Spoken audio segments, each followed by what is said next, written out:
It is not uncommon for YouTubers to go to extremes, but some have gone as far as becoming criminals. Today we will be going over famous YouTubers who gained virality for all the wrong reasons. From the YouTuber that killed her boyfriend to the YouTuber that received 7 life sentences. Let's start with number 8, David Rock. In just a few decades, David Rock went from doing jail time to becoming a YouTube celebrity. But then he went right back to prison. Here's how it all went down. In the 1990s, David Rock had his first run-in with the law and was sentenced for crimes relating to exploiting children. When Rock got out of prison, he created a YouTube channel named David's Farm. The videos he uploaded to the channel showcased his stunt driving antics with machinery and vehicles on his Lucan area farm. Rock started gaining popularity, and people began to troop to his farm to have fun. This would not be a problem if it wasn't for the fact that most of the people who visited the farm were young people. As you would expect, rumors soon began to spread about bad things happening on the farm. The authorities looked into it, but they didn't find anything incriminating. Not until 2011,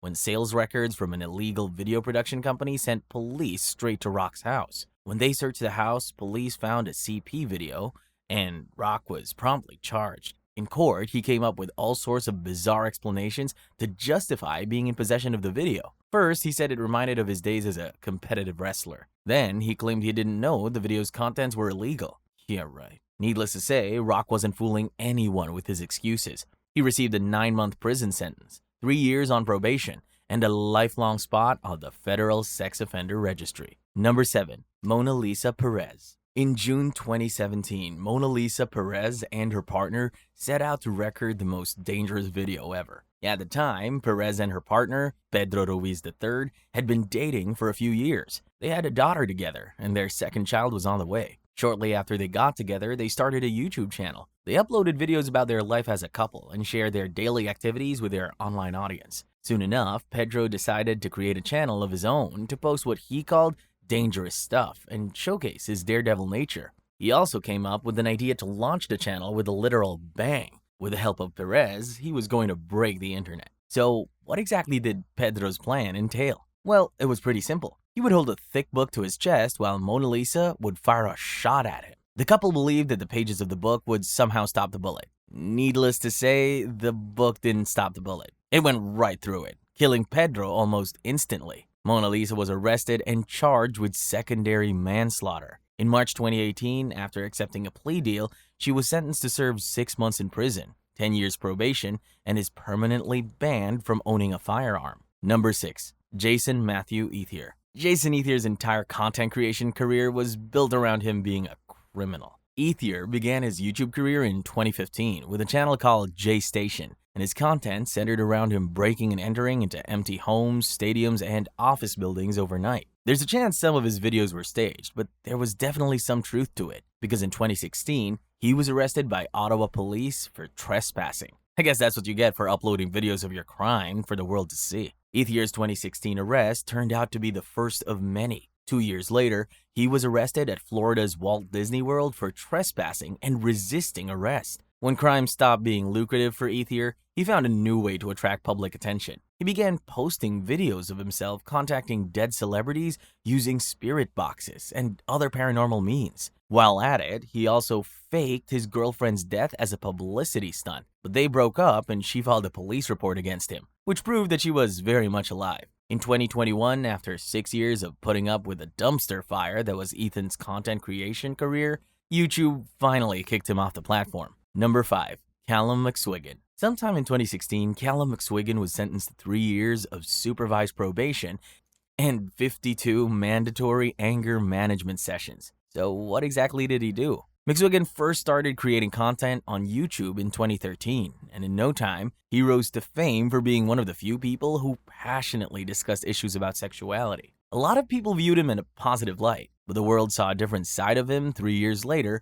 when he vandalized a man's car outside a popular club in Los Angeles. At first, McSwiggan justified his actions by saying that he had been attacked by the man and his friends, and was merely returning the favor. He even had the bruises and injuries to support his claims. But here's the twist. Los Angeles authorities say his injuries were self-inflicted. McSwiggan was seen beating himself with a police station payphone. Well, that explains the mandatory anger management sessions. When this information reached the public, McSwiggan made a Facebook post insisting that he had been attacked. According to him, Some of his injuries were self-inflicted, but others did come from being attacked. He also said, "Just because there were no visible marks on my face does not mean I was not attacked." In the end, Calum pleaded guilty to vandalism and received what some say was a befitting sentence. Number 4. Kanghua Ren. You shouldn't accept every dare that comes your way, otherwise you might end up with a 15-month prison sentence and a hefty fine like this YouTuber did. Kanghua Ren, popularly known as Reset, operated a very successful YouTube channel, and he did a decent job of keeping his massive audience of 1.2 million subscribers entertained, even if it meant taking prompts from some of them every now and then. When one of such prompts came requesting that Ren give a homeless man toothpaste filled with Oreos, he quickly sprung into action. He found a target and offered the man the adulterated Oreo and a 20-pound bill. The man had a bad reaction after eating the sandwich cookie, and things went downhill from there. First, Ren was heavily criticized for his actions online, and he tried to put out the fire by uploading another video of him giving the man another 20 pounds. As you would expect, this genius plan didn't work out. Next, Ren tried to bribe the man's daughter out of pressing charges by offering her 300 pounds. That also didn't work out, and he soon ended up in front of a judge facing charges for violating the moral integrity of the man. Ren was found guilty, and in addition to the prison sentence and a fine, the court also ordered that his YouTube channel and social media accounts be shut down for half a decade. Number 3. Jared Lee Loughner. In high school, Jared Loughner was a sweet and caring kid. However, after a breakup, he began to abuse alcohol and drugs. As time passed, Loughner slowly changed into a loner and a lover of conspiracy theories. It would surprise you to know that despite his self-destructive habits, Loughner made it to college. But he soon got suspended for disrupting classes and making noise in the library. Somewhere along the line, he created a YouTube channel to share his thoughts and whatever else he felt like sharing. In January 2011, Loughner walked into a supermarket in Tucson where U.S. Representative Gabby Giffords was holding a constituents meeting and opened fire on the people there, taking 6 lives and injuring 14 others. As news made its way on the internet, people began to scour through Loughner's YouTube videos in search of clues to understand his motives. It turned out that his YouTube channel consisted of a number of rambling videos that made little or no sense. He was later diagnosed with paranoid schizophrenia and was deemed incompetent to stand trial until May 2012. He was eventually sentenced to 7 life sentences without parole, plus 140 years. Number 2. Trey Sesler. In March 2012, Trey Sesler was arrested for a crime that shocked the world. But that was just the beginning. For 5.5 years, Trey ran a YouTube channel where he referred to himself as Mr. Anime. Much of his content was centered around anime reviews, and he managed to amass around 1 million views across 323 videos. What his subscribers didn't know was that he was nursing a dark passion. No one knew it until it was too late. Trey had an obsession with all things violence-related, from guns to the serial killers and mass shooters that wielded them. He first turned to animal cruelty as an outlet for his dark desires. But that soon lost its shine, so he set his sights on new targets: his mother, father, and brother. After days of planning, Trey carried out his plan and eliminated his family. When the deed was done, he took off. For a few hours, no one knew what Trey had done. But when family members tried and failed to reach the Seslers, they contacted the police. Upon reaching the crime scene, authorities quickly concluded that Trey was involved, but refused to share further details. Trey was taken into custody a few hours after the crime scene was discovered, and when police opened an investigation into his motive, they learned that he had been planning something even worse: a mass shooting. They also found his stash of weapons. Trey Sesler was eventually sentenced to life in prison without the possibility of parole, which makes sense considering what he had planned. Number 1. Machelle Hobson. For 7 years, Machelle Hobson ran a successful YouTube channel, and no one had any idea of the evil that was going on behind the scenes. Hobson created the YouTube channel Fantastic Adventures in 2012,